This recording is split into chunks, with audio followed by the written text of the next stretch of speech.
All right, Dad, so how do you define masculinity? Changing, I'll probably say.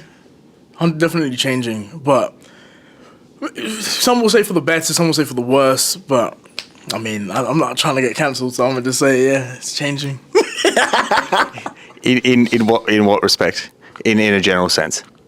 Obviously, like, in terms of, I don't know how to say it, I'll get cancelled. But I mean, no, so it's changing in the sense that obviously you have men turning, men transitioning into females, females transitioning into males. So like masculinity at the same time. Before it was seen as very, I can't answer this. I know what you mean. It might be, it's not like clear these days. Just before it used to be a bit more clearly defined. Yeah, exactly. But now it's all over the place. Like I remember, I read something about a rapist going to, so he's a rapist. He transitioned to a female, and they put him into a female penitentiary instead of a male penitentiary. And he's a rapist. He's raping females, and it's just, I don't know. It's I don't know. Sometimes it's getting out of control, but at the same time, I want people to be happy. So of course, and so be able to express themselves. Yeah. In terms of like a role, like who do you sort of look at and go, yeah, that's a guy who's like a good embodiment of masculinity. Who's someone that you really think embodies that? Embodies masculinity. Oh, that's a good question. Arnold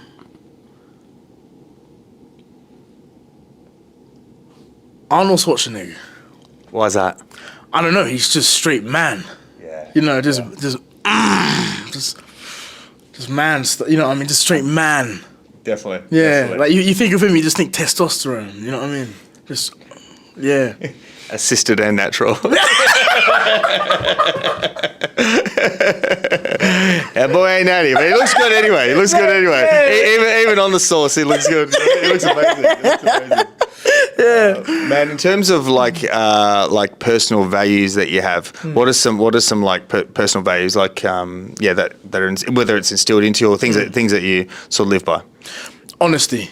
If you're not honest to yourself, you're just gonna fall down a rabbit hole. Like let's say if you need to train, but you're just snacking on food and everything and just lying to yourself, being like, nah, it's all right. It'll just go. So, you know what I mean? Just keep lying to yourself about stuff like that. Then yeah, you're just gonna keep falling down a rabbit hole. So honesty, and I feel like a lot of people struggle with that. They're not honest with themselves. So that's why, That's your key one. Yeah, honesty. In terms of like, what have you learned? What have you learned about yourself in terms of going deeper into boxing? Like, what's boxing taught you about yourself? I was lazy as hell, very very lazy. I mean, not lazy, but let's say when I put my mind to something, I wouldn't give it the best. I wouldn't put my all in it. I would only do it like half-assed. But now with boxing, it's like instilled discipline into me. So now I just go at it. Like I never used to get this before, but now I get like visions of like what could happen if I lose or win everything. So I'm always chasing the win. I hate seeing the loss, like but not in everything. So yeah. Has that impacted any other aspect of your life, whether it's business or anything like that? The extra discipline that you got? Yeah, 100%. So like I invest in property, and I just keep investing now. Like my motto is liquid cash is not cash. Like investments, that's real money. You know what I mean? So like when you have like a stack of cash, holding it to you, that's not money.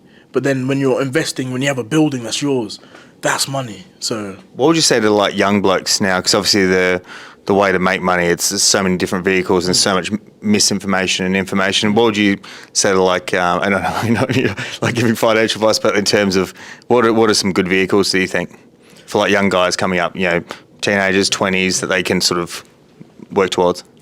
So in terms of like property, that's safe. Like it's not a gamble. Crypto, stocks, yeah, that's essentially like a gamble. Stocks not too much, but crypto, yes, a massive gamble. Another avenue is there's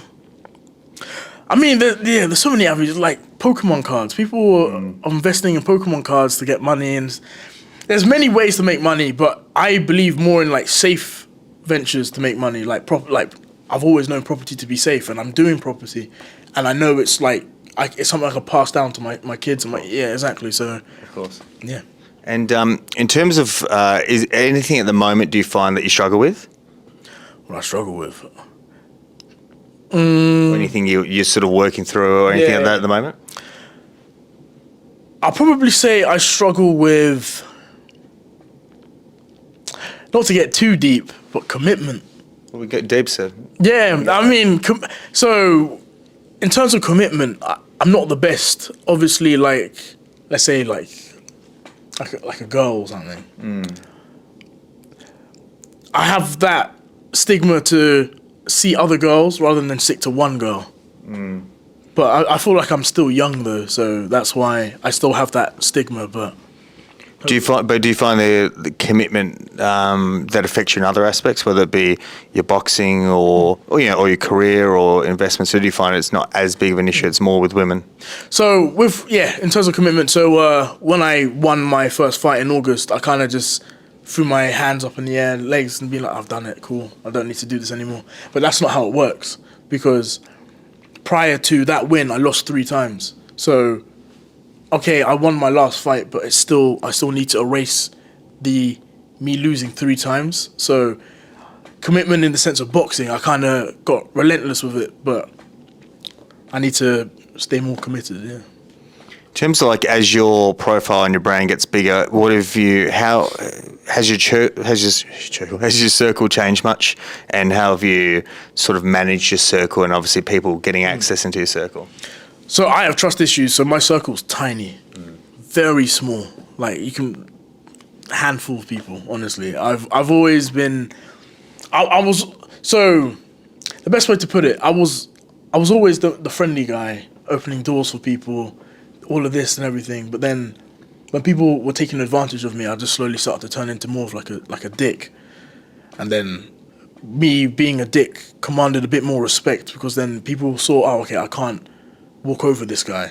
He knows better and all of that. So, and that's something I think just happens to anyone who eventually gets successful in business or anything like that. If you don't like really value yourself in terms of your time and let people walk over you, then they'll just take the piss. Exactly.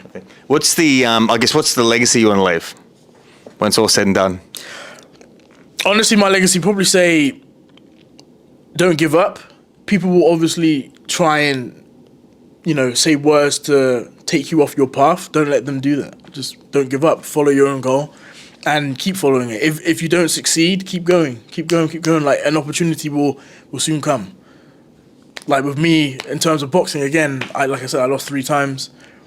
I didn't give up, and then I won my my first pro fight. So, yeah.